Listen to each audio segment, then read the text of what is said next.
Les marchés de la e-santé pèsent moins de 550 millions d'euros d'aujourd'hui selon les estimations de la nouvelle étude Xerfi-Precepta, chiffre qui exclut les systèmes d'information de santé.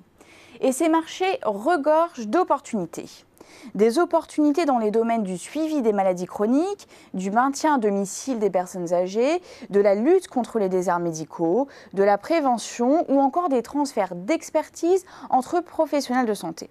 Bref, le potentiel de progression des marchés de la e-santé est très élevé à l'horizon 2025. Encore faut-il actionner les bons leviers de croissance.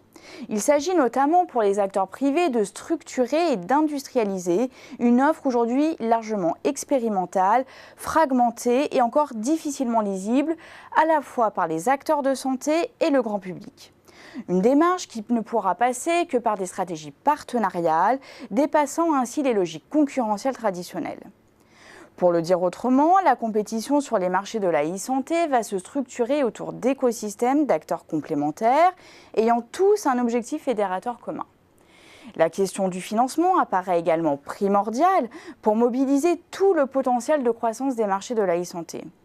Au-delà du soutien du capital risque pour les startups, les acteurs seront surtout aidés par l'investissement des pouvoirs publics et des OCAM, qui franchit maintenant une étape critique pour mieux solvabiliser la prévention et les segments dits médicalisés.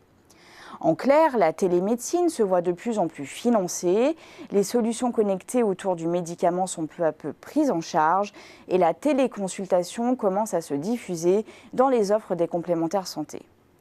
On comprend alors que les financements publics commencent à affluer dans les segments de la e-santé et permettront à terme de solvabiliser la demande. Enfin, outre les financements publics et la structuration, industrialisation de l'offre, un troisième levier de croissance devra également être activé. Il s'agit de la réorganisation des chaînes de soins sous la houlette des agences régionales de santé notamment. Au-delà de l'analyse des leviers et des perspectives de croissance de la e-santé, l'étude Xerfi-Precepta s'est attachée à décrypter un paysage concurrentiel pour le moins complexe et foisonnant. On compte en effet les industriels de santé, issus des mondes du médicament, des équipements médicaux lourds, des dispositifs médicaux et du diagnostic. Citons aussi les géants du digital et de l'IT, comme Google, IBM ou Apple.